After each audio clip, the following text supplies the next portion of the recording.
clase del día de hoy, siguiendo con el tema que estábamos abordando en la última clase que les comentaba sobre algunos aspectos particulares sobre el juicio ejecutivo, ¿verdad? Que ya habíamos empezado a abordar el día anterior, ¿verdad? El día miércoles, con algunas cuestiones puntuales y introductorias sobre este tipo de proceso, ¿verdad? De ejecución, haciendo alusión a cuestiones, ¿verdad? De aplicación común, ¿verdad? Con el juicio ejecutivo, haciendo algunas diferencias, ¿verdad? En cuanto a la procedencia de este tipo de procesos.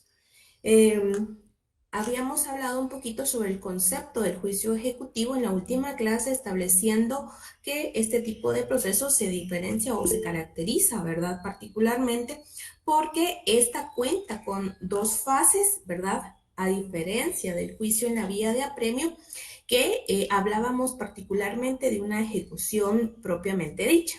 Habíamos establecido que las dos fases de las que cuenta el juicio ejecutivo es una fase cognitiva, ¿verdad? Abreviada, y otra que pues procede netamente para el tema de ejecución y que corresponde también aplicar analógicamente las etapas correspondientes a la vía de apremio. Hablábamos también que con relación a este tipo de procesos es aplicable las disposiciones de la vía de apremio en lo que corresponda, ¿verdad? Esto según lo establecido en el artículo 328, segundo párrafo. En cuanto a la eficacia del título, estos pierden eficacia en los mismos casos previstos por el artículo 296 del Código Procesal Civil y Mercantil.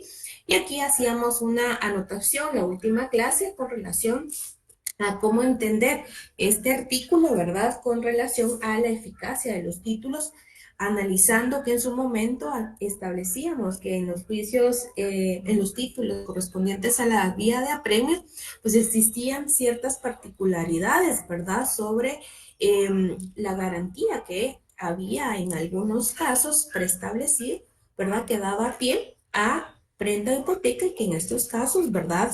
Hablábamos en la vía de apremio sobre una eficacia diferenciada, ¿verdad? De 5 y 10 años, dependiendo, ¿verdad? Como lo habíamos analizado en su momento, de qué tipo de obligación se trate, si es simple o si era una obligación garantizada por hipoteca.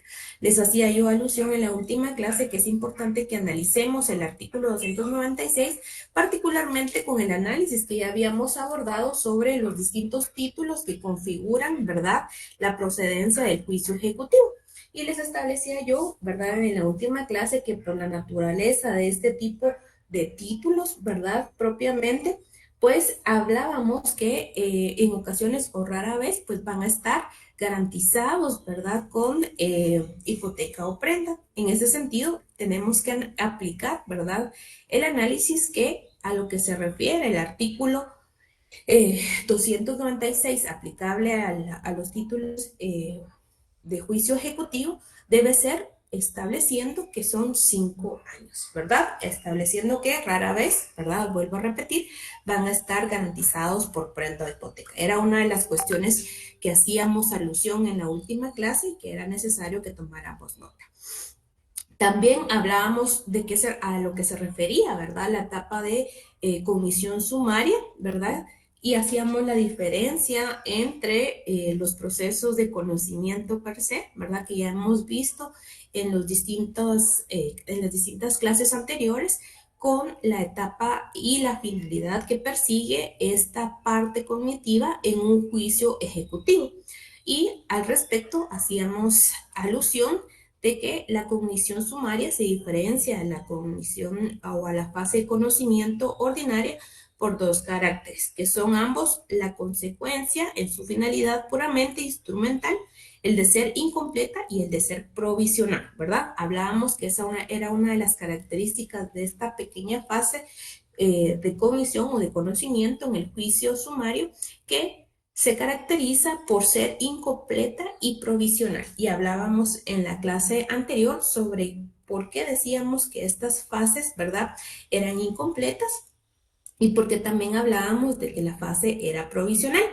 Y en su momento analizábamos también que la comisión sumaria era en sí, ¿verdad? Tiene como objeto en la ejecución una cuestión incompleta, porque no todas las cuestiones pertinentes pueden ser examinadas o porque son examinadas de un modo más rápido y superficial del que normalmente se exige, o también porque estas dos características se encuentran reunidas, ¿verdad?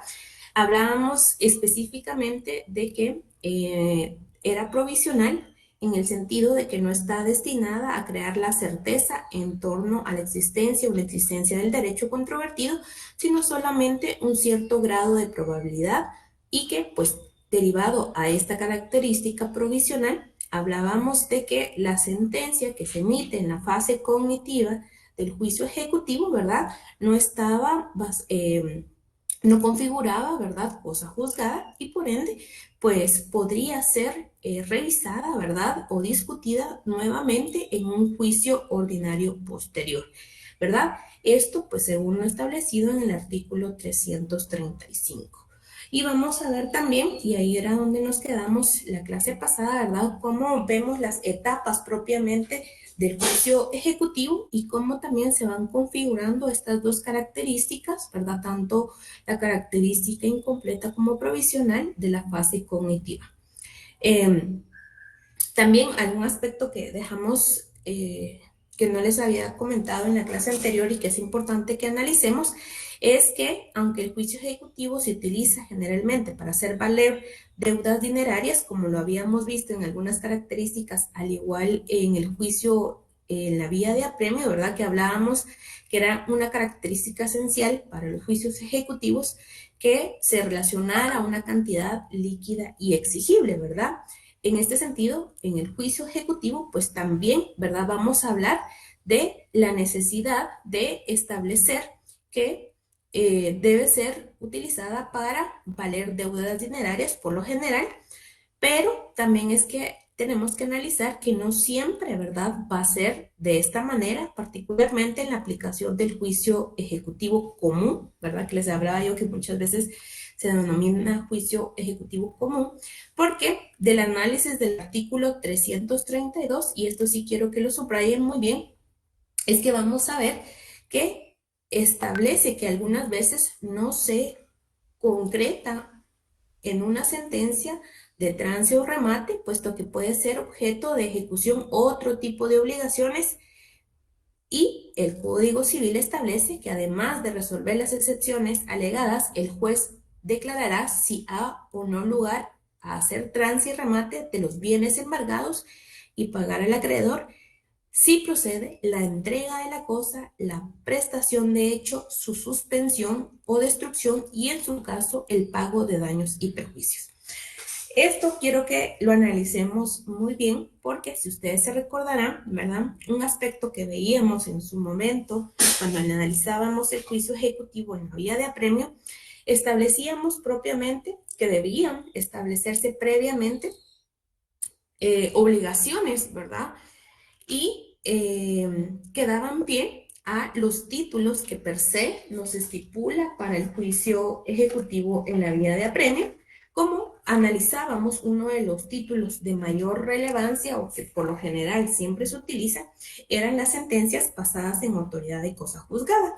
Y aquí, si ustedes se recordarán, ¿verdad?, hacíamos alusión de cuáles eran esos tipos de sentencia, ¿verdad?, que se podían ejecutar mediante el procedimiento de juicio ejecutivo en la vía de apremio.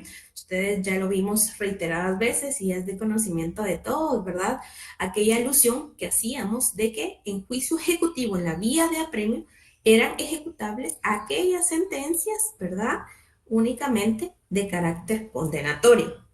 Esto, digamos, va a ser un poco distinto a la hora de analizar la viabilidad de algunos aspectos en donde vamos a utilizar el procedimiento del juicio ejecutivo común. ¿Por qué? Porque del análisis del artículo 332 establecemos que nuestro Código Procesal Civil y Mercantil nos establece una serie, en el último párrafo, ¿verdad?, nos establece cuál es el contenido de la sentencia que se va a emitir en la parte cognitiva.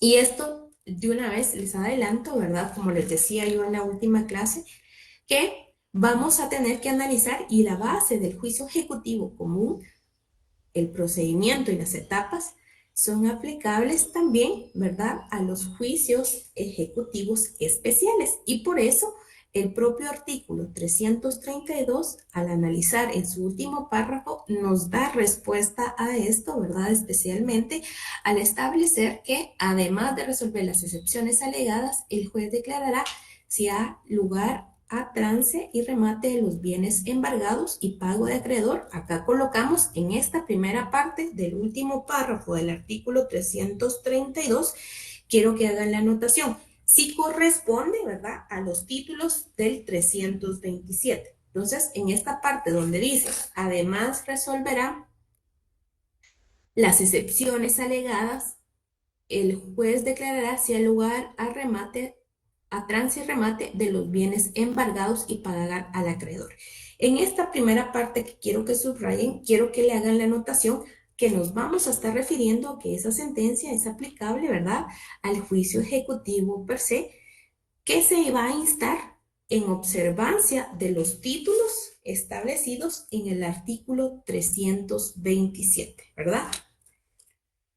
Artículo 327. Entonces, en esa parte de su artículo 332, en el último párrafo, específicamente donde les estoy señalando el apartado donde dice, además, declarará si ha lugar a hacer trance y remate los bienes embargados y pago del acreedor, si procede la entrega de las cosas, la prestación, perdón, hasta aquí, al acreedor, lo señalamos, ver, ¿verdad?, títulos del artículo 327.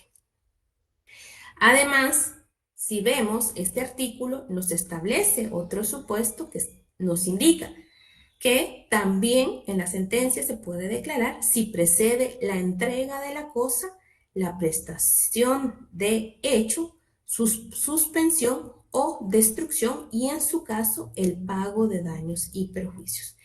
En este sentido vemos que, contrario a lo que hablábamos, ¿verdad?, del juicio ejecutivo en la vía de apremio, acá no solo vamos a analizar aspectos relacionados a obligaciones de carácter condenatorio o relacionados específicamente a cantidad de dinero exigible, sino también el artículo 332 nos da la posibilidad, nos da la pauta, ¿verdad?, de establecer que por medio del juicio ejecutivo común, vuelvo a decir, ¿verdad?, común, podemos establecer que la obligación requerida, ¿verdad?, por el ejecutante puede ser la entrega de una cosa, la prestación de hecho, su suspensión o destrucción y en su caso el pago de daños y perjuicios, ¿verdad? Entonces, muy importante esto porque esto tiene que ver, ¿verdad?, con las obligaciones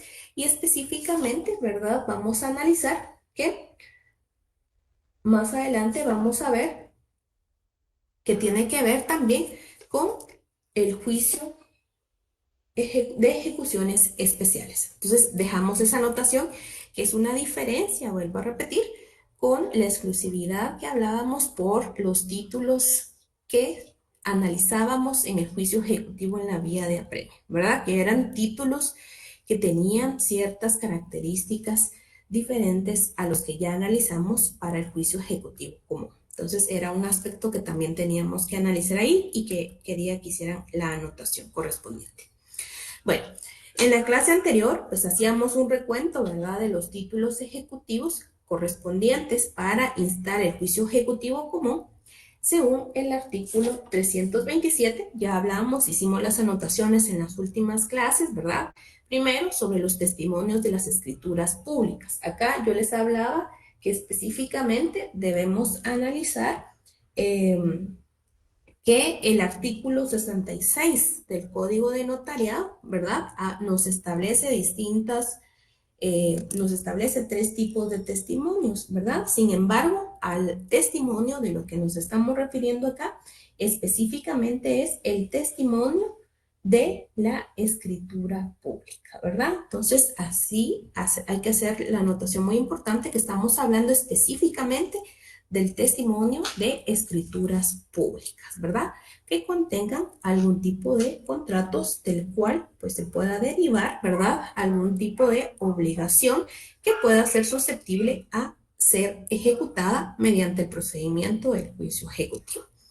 También hablábamos y hacíamos anotaciones relacionadas al tema de la confesión del deudor, el numeral 2, ¿verdad? Y hablábamos un poquito ahí de algunos aspectos que teníamos que hacer anotaciones relacionados a la figura del artículo 98, así como el artículo 130 al 138.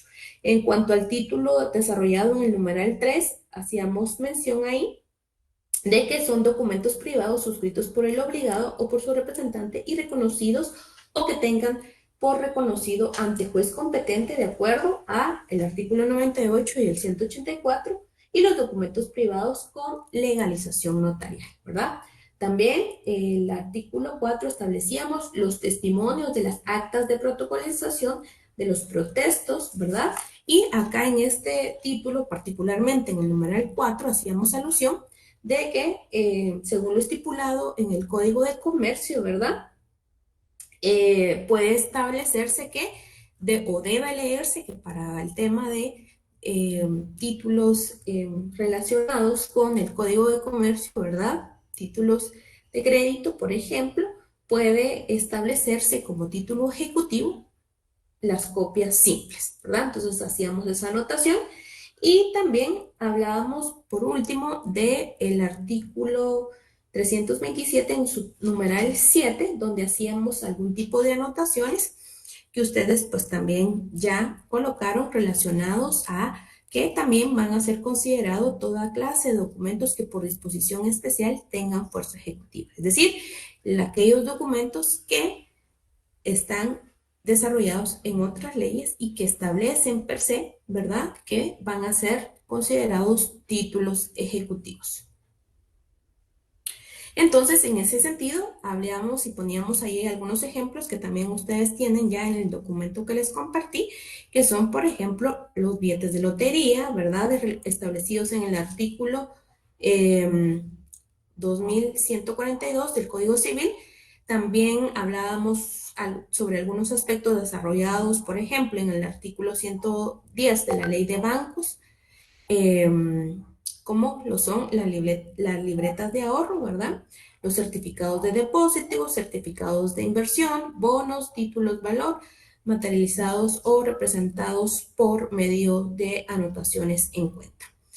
Bueno, entonces esas eran algunas de las anotaciones que veíamos en la última clase, haciendo un repaso general de lo que habíamos hablado. Hablando ya de las fases del juicio ejecutivo, tal como les había indicado anteriormente, ¿verdad? Vamos a ver que algunas fases se ajustan a la tramitación de lo que ya hemos visto del juicio ejecutivo en la vía apremio, pero en esta parte nos vamos a centrar específicamente en las etapas, ¿verdad?, de distintas o algunos aspectos relevantes que debemos tomar en consideración al momento de analizar o plantear un juicio ejecutivo común. Primero, en cuanto a la demanda, hablábamos en la clase pasada, ¿verdad?, que se debe basar, a diferencia del juicio ejecutivo en la vía de apremio, ¿verdad? Esto tiene sus propios títulos, que son los que acabamos de analizar y que son los establecidos en el artículo 327. También hablamos que aunque no lo coloquemos en los documentos, tenemos que ver y observar, ¿verdad?, que también en el juicio ejecutivo se deben observar aquellas características del artículo general, ¿verdad?, de los datos de identificación esenciales de un escrito, ¿verdad?, que vimos en el juicio ejecutivo en la vía de apremio, que son los establecidos en el artículo 106, ¿verdad? También estábamos hablando de el tema de la notificación, ¿verdad? En el artículo 68, que debe ser una notificación realizada de forma personal, porque si no, pues ya saben que da pie a nulidades posteriores, ¿verdad? Aunque no lo coloquemos aquí, es importante y ustedes ya lo saben, que todo escrito inicial debe observar estos artículos de cajón, ¿verdad? Y no se les debe olvidar.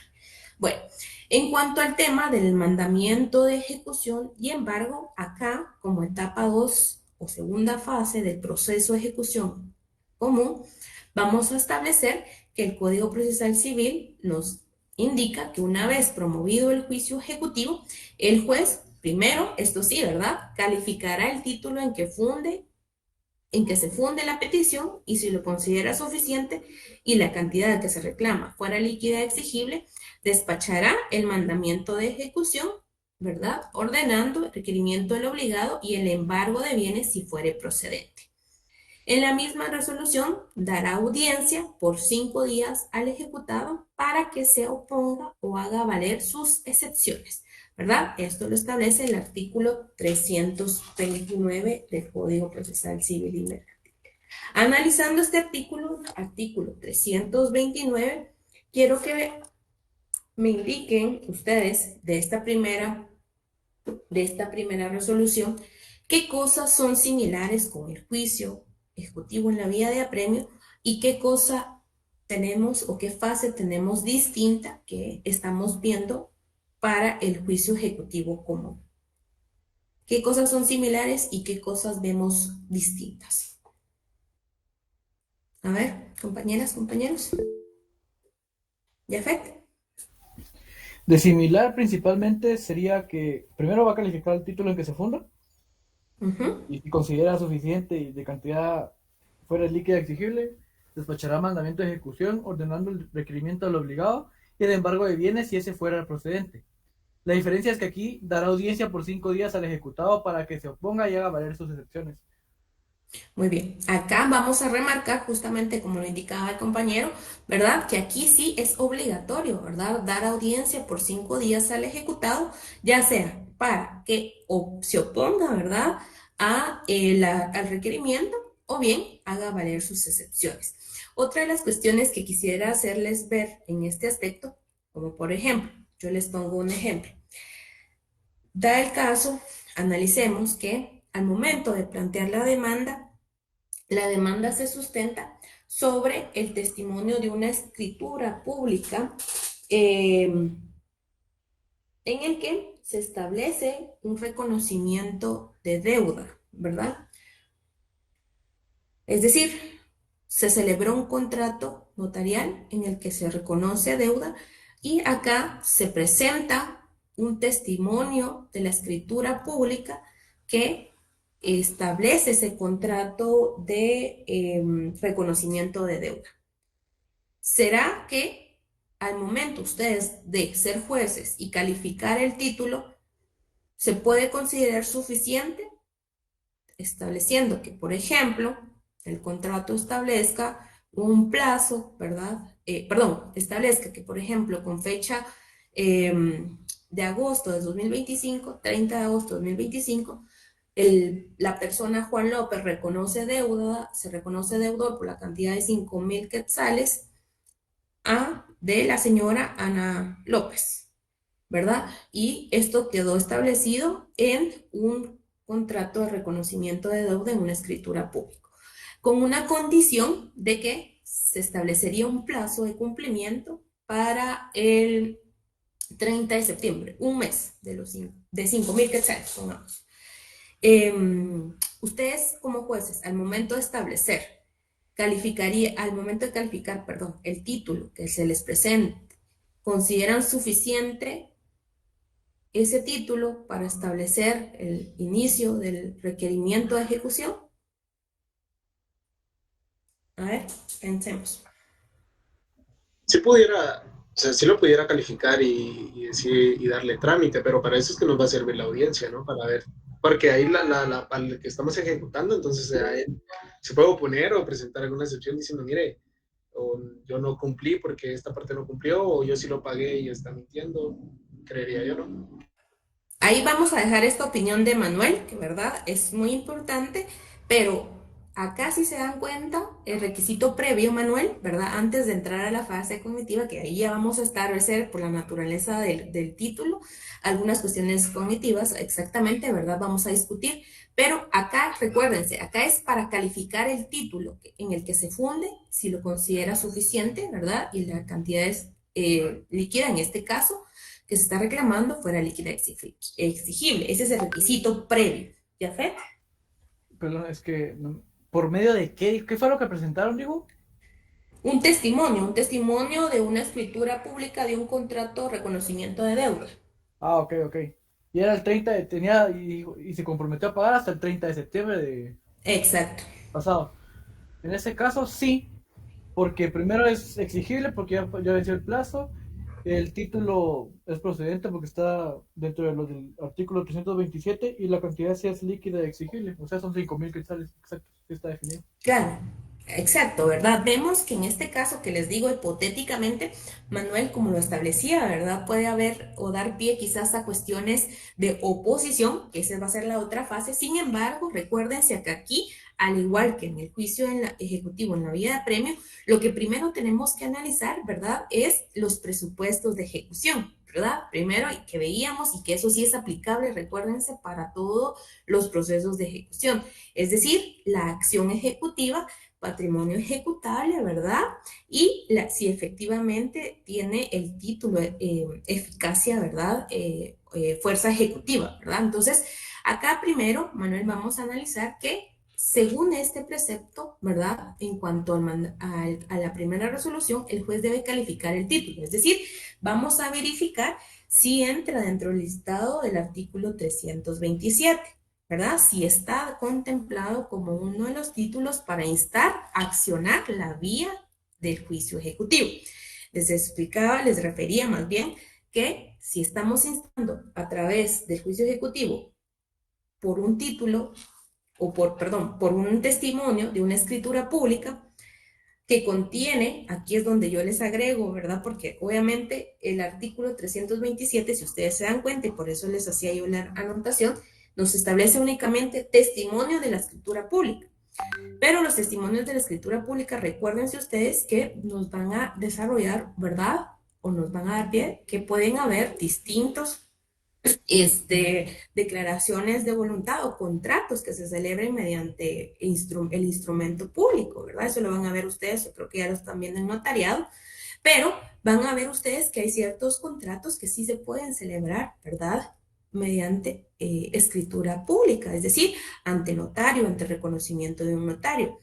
Y por ejemplo, si yo les digo que se presenta el testimonio de una escritura pública, hago otro ejemplo, de un mutuo simple, de un contrato de mutuo simple, en donde la cantidad que se le otorga a la persona obligada fue de 10.000, ¿verdad? De plazo ya vencido. ¿Es título ejecutivo? ¿Tiene esa calidad? Y para calificarlo, para pasar esa primera etapa de calificación previa de título con los presupuestos de ejecución, un testimonio de la escritura pública de un contrato de mutuo simple. ¿Podría ser título o no?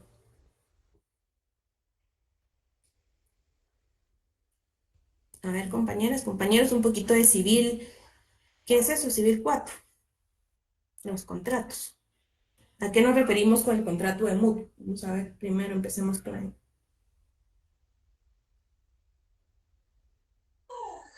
Licenciada, yo considero que sí procedería como un título ejecutivo, ¿Por qué? porque se establece la obligación que ya está vencida, la cantidad líquida exigible, y porque se está presentando el testimonio. Muy bien, ¿verdad? En ese sentido es que ustedes tienen que analizar, ¿verdad? A qué nos referimos y establecer si cumple con los requisitos previos, ¿verdad? Para calificar el título. Recuérdense que aquí no estamos calificando el fondo del asunto, si procede o no procede, sino más bien la primera etapa de los presupuestos para admitir, ¿verdad?, la demanda. Entonces, en ese sentido es importante, por eso les doy estos ejemplos para que analicemos que efectivamente cuando nos estamos refiriendo a calificar el título en que se funde la petición, si es suficiente y la cantidad que se reclama es líquida y exigible, nos estamos refiriendo a los presupuestos de ejecución, ¿verdad? Entonces, muy importante que ustedes analicen y les voy a ir poniendo ejemplos, ¿verdad? De estos tipos de títulos, ¿verdad? Porque quizás muchas veces vemos que si nos dicen solamente escrituras públicas, testimonio de escrituras públicas, no vamos a quizás aplicar algunos conceptos que son importantes, como lo son estos dos ejemplos que les mencionaba, ¿verdad? O por ejemplo, si yo les digo, da el caso de que se presenta en la demanda de juicio ejecutivo un billete de lotería del año 2025, septiembre de 2025, el cual, ¿verdad?, fue ganado por mi persona, ¿verdad? Y ante la lotería, no sé, guadalupana. Y resulta que a la fecha no han sido pagados la cantidad que establecía el sorteo de la lotería, que son 10,000 quetzales, ¿verdad? ¿Será que al presentar yo el boleto de lotería y calificar ustedes el título en que fundo mi petición es un título viable para proceder con la admisión de la demanda y requerir y despachar el mandamiento de ejecución?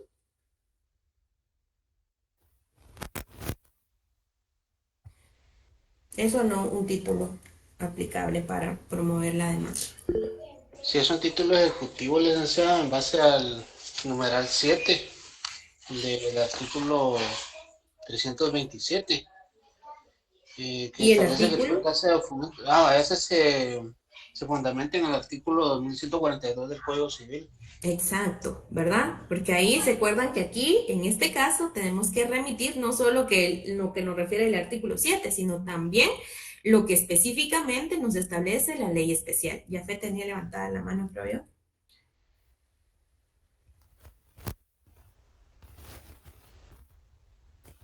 ¿No? No sé si quería... Bueno, en ese caso es importante que analicemos, entonces, compañeras, compañeros, ¿verdad? ¿Cuál es el título? Y a eso se refiere la calificación del título en que se funde la petición, ¿verdad? Una vez analizado el título, estableciendo todas las características de los títulos desarrollados en el artículo 327, pues ya el juez procede, ¿verdad? Justamente aplicando, aquí sí, aplicando un poco lo que establecía el juicio ejecutivo, a despachar el mandamiento de ejecución, ordenando, ¿verdad?, el requerimiento del obligado y el embargo de bienes si éste fuere procedente. ¿A qué nos referimos cuando establecemos que si éste fuera procedente? ¿Qué pasa en los supuestos en donde, por ejemplo, verificamos una cantidad de líquida exigible que está fundada en un título ejecutivo establecido para la vía del juicio ejecutivo común, pero la persona no tiene bienes que embargar? Se termina el proceso, ¿qué pasa? A ver, compañeras, compañeros, ¿qué es lo que pasa si no hay bienes que embargar?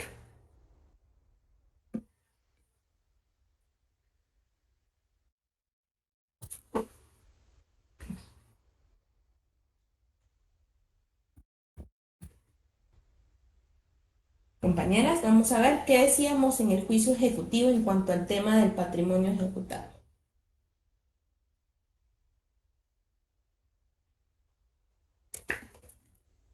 A ver.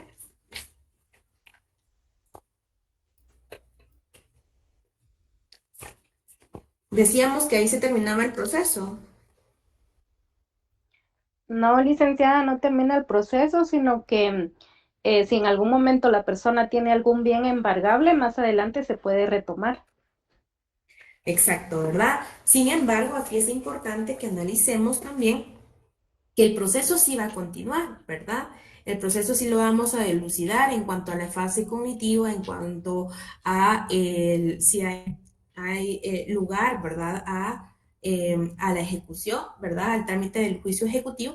Lo que vamos a dejar en suspenso, ¿verdad? Va a ser el remate de bienes, porque en el caso de que una persona no tenga bienes que embargar, ¿verdad?, pues no va a ser posible hacer la ejecución forzada o de alguna manera que el juez, ¿verdad?, requiera del patrimonio del obligado el cumplimiento de la obligación, ¿verdad? Sin embargo, dijimos, y esto es aplicable también al juicio ejecutivo, que no se finaliza, ¿verdad?, o no se extingue el proceso, el derecho, no forma caducidad de instancia, ¿verdad? Aquí tampoco opera la caducidad de instancia.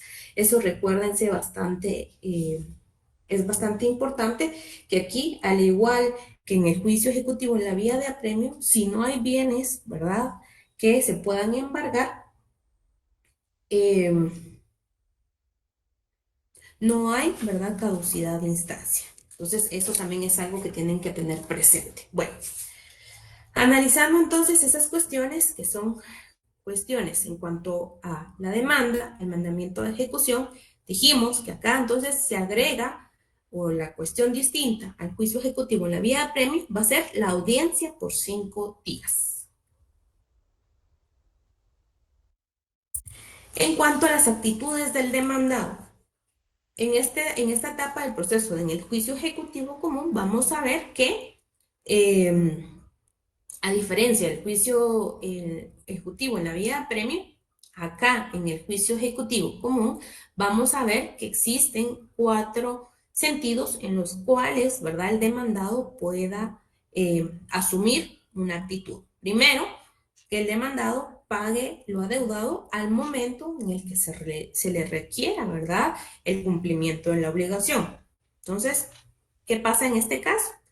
Igual, ¿verdad? Una vez hecho despachada la ejecución, se lleva a cabo el requerimiento de pago por el ejecutor, que designe el tribunal, que como ya sabemos, ¿quién va a ser el ejecutor?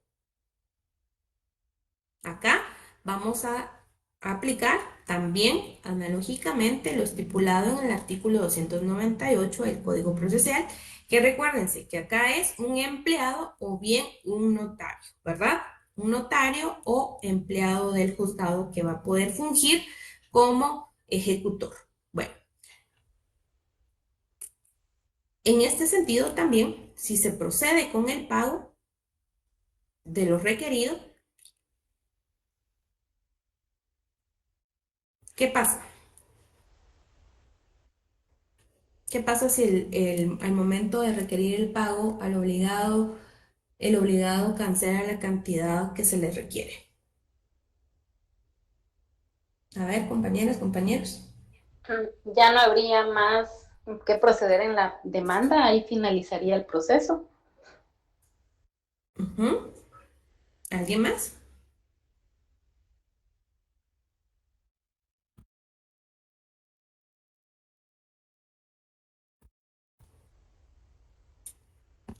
Bueno, analicemos que al igual que en el juicio ejecutivo, ¿verdad? Si el deudor, al momento en el que se pueda establecer el requerimiento, paga la suma reclamada y las costas causadas, eso también es importante, ¿verdad? Que también es necesario analizar que no solo va a ser la cantidad adeudada, sino también tenemos que analizar en cierto porcentaje las costas causadas. Se deja constancia en el expediente y se entrega al ejecutado la suma satisfecha, dándose por terminado el procedimiento. Entonces, aquí también vamos a aplicar analógicamente lo que establecía el artículo 300, párrafo 1 del Código Procesal Civil y Mercantil.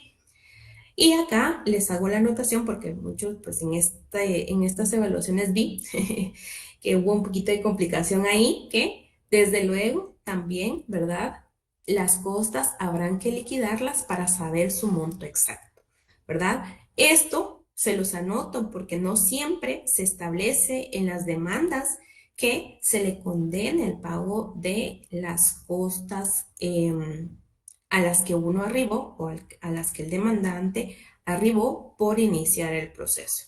Muchas veces esto no se requiere, ¿verdad? Y muchas veces pues no se realiza al momento de hacer el requerimiento del adeudado, y una vez cumplido con el monto que uno requirió en la demanda, ¿verdad?, pues se establece el pago correspondiente y se deja por finalizado el proceso. Sin embargo, es importante que ustedes al momento de establecer una demanda, pues también hagan la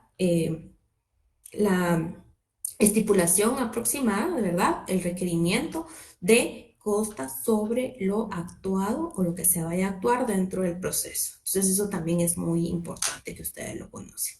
Y por eso se los pongo en esta fase del juicio ejecutivo común, para que no se les olvide.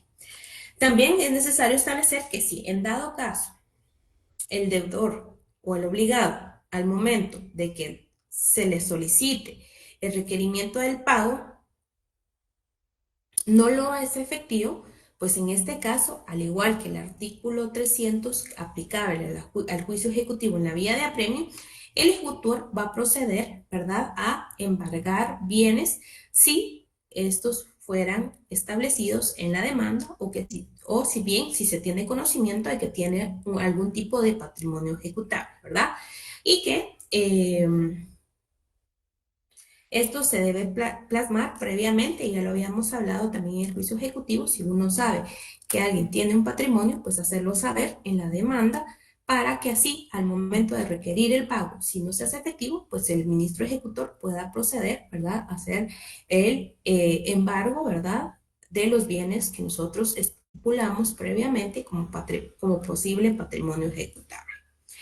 Esa sería la primera actitud del deudor, que puede ser el pago, ¿verdad?, de lo adeudado. Dijimos, aplicamos el artículo 300, que si se hace el efectivo el pago requerido, pues se hará por terminado el proceso, haciendo alusión que si se hace en la demanda el requerimiento de costas procesales y estas no se pagan, ¿verdad?, al momento del requerimiento, pues obviamente se va a continuar con la parte específica de la liquidación específico del monto relacionado a costas procesales, ¿verdad? Bueno, en cuanto a la segunda actitud que puede asumir el demandado en el juicio ejecutivo común, podemos establecer que puede ser la incomparecencia del ejecutado. ¿Por qué hablamos de esta actitud del demandado? Si se dan cuenta, esta actitud, ¿verdad?, no estaba per se dentro de las etapas del juicio ejecutivo en la vía de apremio, porque esta aparece, ¿verdad?, digámoslo de alguna manera, derivado de la audiencia obligatoria que se le tiene que correr al demandado, ¿verdad?, por el término de ¿cuántos días? Dijimos. De 5. 5 días, ¿verdad? Entonces, si una vez el juez, dijimos, admite para su trámite, califica el título, manda a despachar requerimiento y señala, ¿verdad?, que señala audiencia por 5 días al demandado, una vez realizado el requerimiento, empieza el conteo y notificada, ¿verdad?, la resolución de admisión de la demanda, empieza el conteo de los 5 días de audiencia para el demandado. Si finalizados esos 5 días de audiencia, el ejecutado no comparece ante el juez competente, esto se debe entender, ¿verdad?, como una cuestión en la que, al igual que algunos tipos de proceso de conocimiento que ustedes se recordarán, tiene un efecto, ¿verdad?, la incomparecencia dentro del término del emplazamiento de la audiencia que establece nuestro Código Procesal Civil, que son 5 días, la audiencia que se le corre al demandado. Si no comparece, tiene un efecto. Y esto es que se va a interpretar su incomparecencia como una aceptación del reclamo. Y por ello, vencido el término que el juez ha concedido para ese efecto, es decir, los 5 días, el órgano jurisdiccional dicta sentencia de remate declarando si hay lugar o no a la ejecución, ¿verdad? Entonces, esto es el efecto que tiene la incomparecencia del ejecutado, del demandado en el juicio ejecutivo. La incomparecencia se va a tener como aceptación de los reclamos y por ende se procede a dictar sentencia. En este aspecto es importante que también veamos que no necesariamente se debe solicitar al juez, ¿verdad?, a requerimiento de la parte interesada, es decir, quien promueve la ejecución, que se le señale como rebelde al ejecutado, sino que esta va a ser una acción que el juez debe establecer derivado a que la audiencia tiene un plazo perentorio y no es prorrogable. Entonces, en este sentido, el juez, digamos, de oficio debe dictar la sentencia, ¿verdad?, en el que se declare el remate y si hay lugar o no a la ejecución, ¿verdad? Entonces, vemos que esta es una característica también del juicio ejecutivo, que la incomparecencia del ejecutado va a ser declarado, ¿verdad? De forma oficiosa por el juez, y procederá entonces, una vez verificado que hayan transcurrido los 5 días, a dictar la sentencia que corresponda.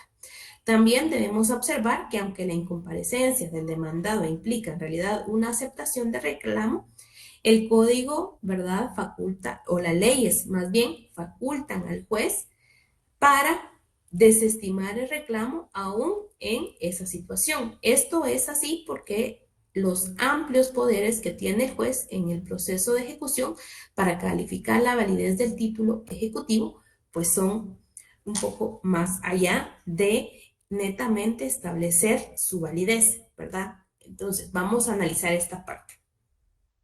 Digamos, en el supuesto que una persona se le corre audiencia por el término de 5 días, instando la solicitud por el reconocimiento, por ejemplo, de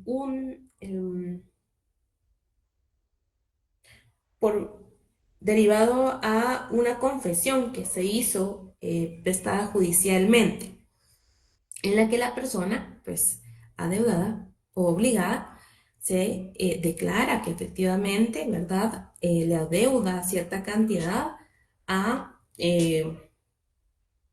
la parte que está requiriendo, ¿verdad?, la ejecución. Sin embargo, el juez, por eso les decía al inicio, lo que tiene que hacer para admitir el requerimiento es únicamente, ¿verdad?, hacer esta calificación previa, ¿verdad?, de los títulos sobre los cuales se funde la pretensión. Puede ser que el demandado no comparezca y pues pueda tenerse por aceptada en cierta manera el reclamo.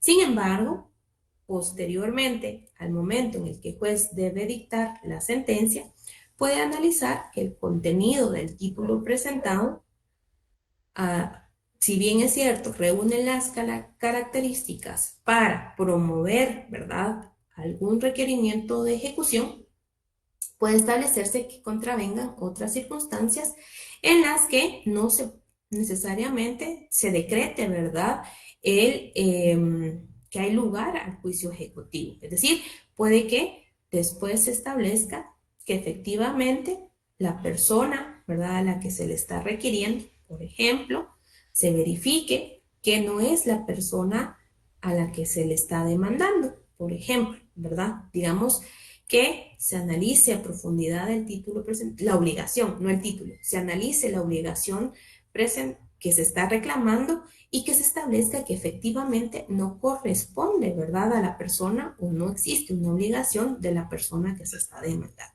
En este sentido, puede que aun cuando el ejecutado o el presunto ejecutado no haya comparecido, del análisis de la obligación presentada o requerida por la demanda, el juez puede establecer, ¿verdad?, que no procede el juicio ejecutivo y declare, ¿verdad?, improcedente, dictando la sentencia en la que establezca, ¿verdad?, que no hay lugar a la ejecución. Esto es bien interesante, pero puede darse el caso, ¿verdad?, que una vez establecido el juicio y aún con la incomparecencia del ejecutado, el juez puede establecer, ¿verdad?, que no procede la ejecución requerida de la obligación planteada.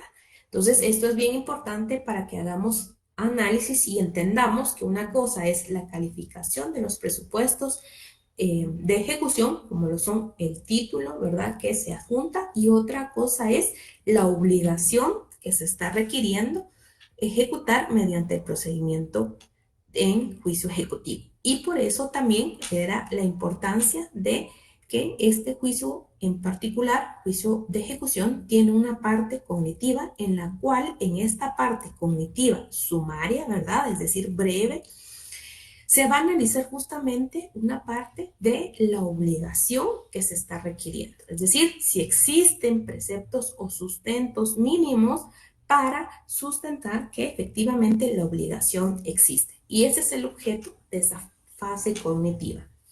Entonces, eso es otro de los aspectos importantes que tenemos que verificar de la etapa de las aptitudes del demandado que pueda asumir. Uno, ya vimos que efectivamente el demandado pueda, al momento de requerirse el pago, hacer efectivo el pago.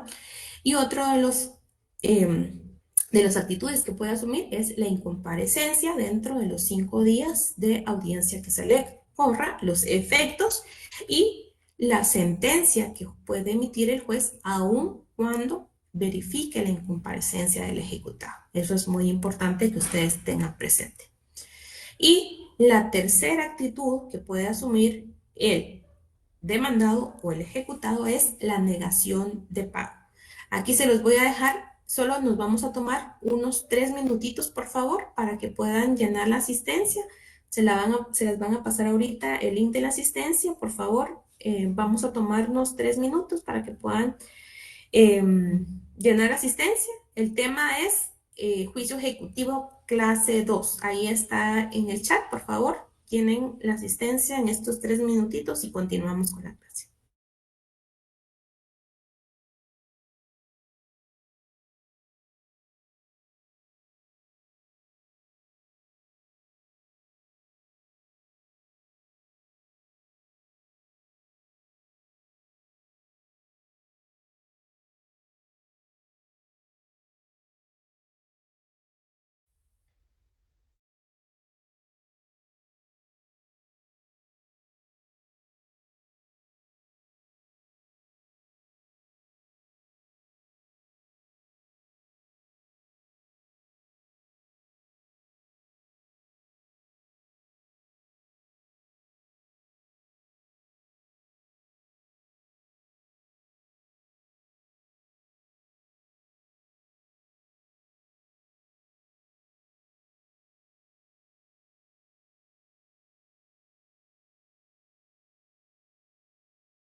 Compañeros, yo ingresé al link ahorita y sí me deja abrir, entonces para que puedan llenar sus datos, por favor.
Bueno, vamos a continuar con la clase.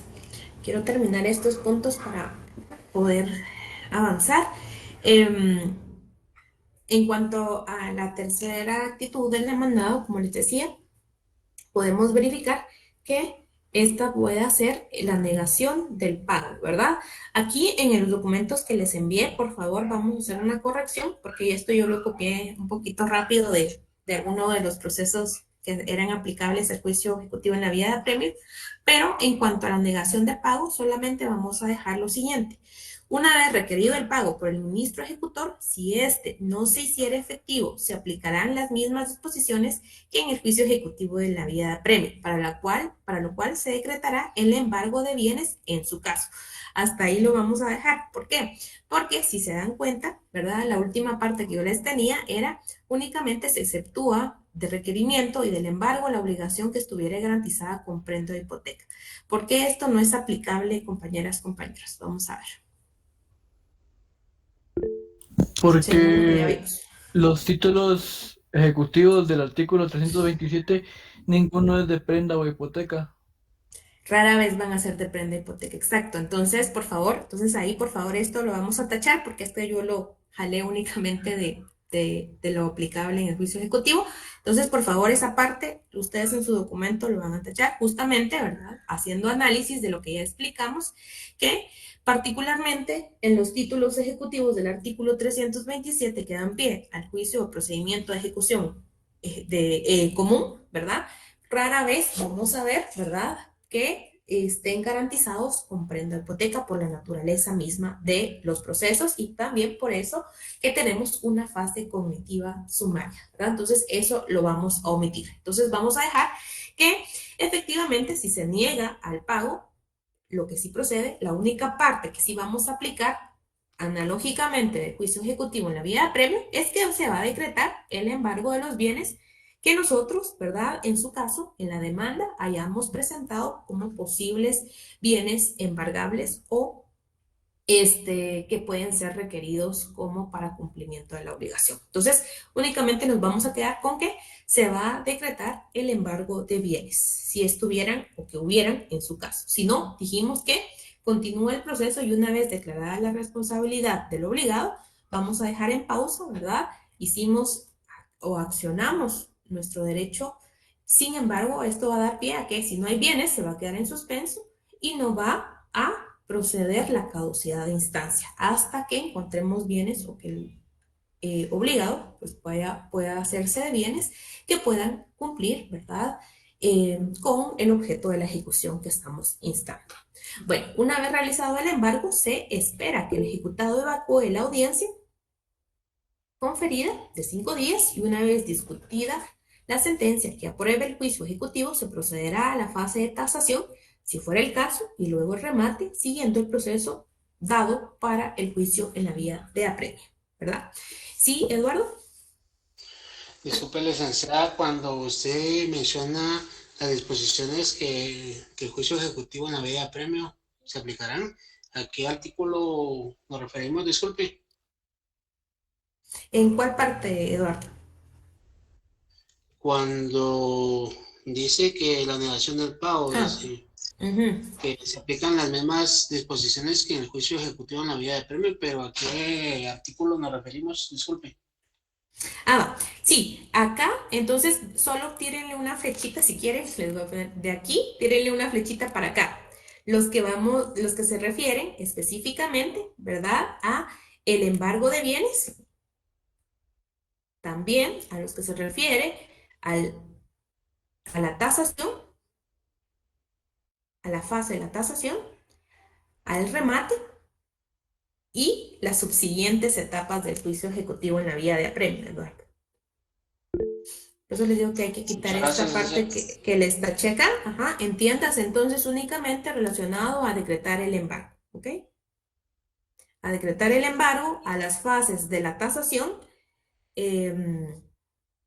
y luego remate, ¿verdad? Y a todo lo que continuamos en el juicio ejecutivo en la vía de apremio. Porque lo que tenemos que analizar es que hasta la sentencia, ¿verdad? Hasta la fase que terminamos, la fase cognitiva del juicio ejecutivo común, hasta ahí, ¿verdad? Al dictar la sentencia, son aspectos puntuales de los que estamos haciendo alusión en esta clase, ¿verdad? Y en los que vamos a ver y terminar de ver en la otra clase. Solo esas anotaciones que hemos estado haciendo.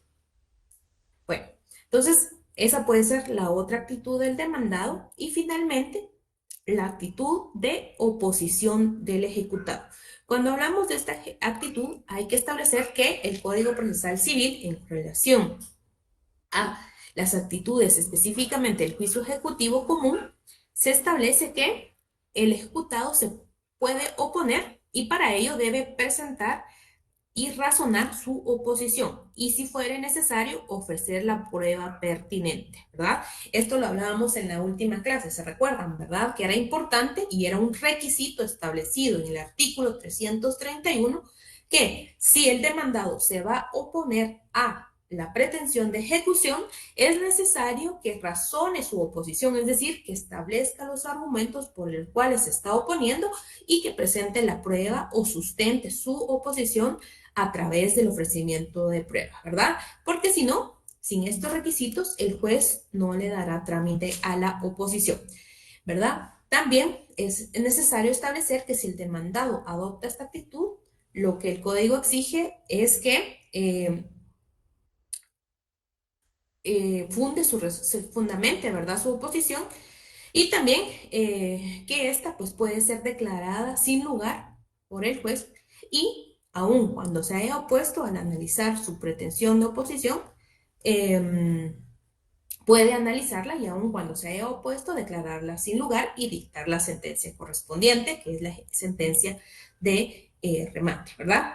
El ejecutado puede exponer su oposición sin que alegue específicamente excepciones, es decir, en el caso de que presente oposición, no necesariamente tiene que presentar excepciones o que su oposición se base en alguna excepción.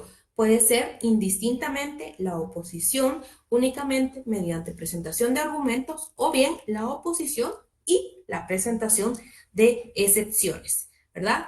También es importante establecer que acá también vamos a analizar que la presentación de excepciones van dirigidas a aquellas que hagan ineficaz el título, ¿verdad? Y también aquellas otras que sustenten cuestiones o razones jurídicas o defectos puramente formales. En el caso de plantear oposición, el ejecutado puede interponer toda clase de excepciones, igual que en un juicio ordinario, es decir, acá vamos a ver excepciones, ¿verdad? Las que analizamos también ya en distintos procesos, ¿verdad? De conocimiento, que son las excepciones tanto previas como perentorias, ¿verdad? Entonces aquí poner, ojo, excepciones previas y perentorias. Bueno, y finalmente venimos y una vez estableciendo cuál actitud va a asumir el demandado, vamos a dar pie a la siguiente fase del juicio ejecutivo común, que es trámite de la oposición, sentencia y recurso. Por favor, compañeros, compañeras, vayan leyendo estas diapositivas que nos quedan para la última clase del día miércoles, donde vamos a terminar ya el juicio ejecutivo y dar algunas pautas para las ejecuciones especiales y finalizar ahí el día miércoles con este contenido. Yo lo dejo por acá y cualquier cosa, duda, vayan leyendo y la solventamos el día miércoles en la clase que tengamos. Muchas gracias, licenciado. Bueno, feliz noche. Buenas noches. Feliz noche.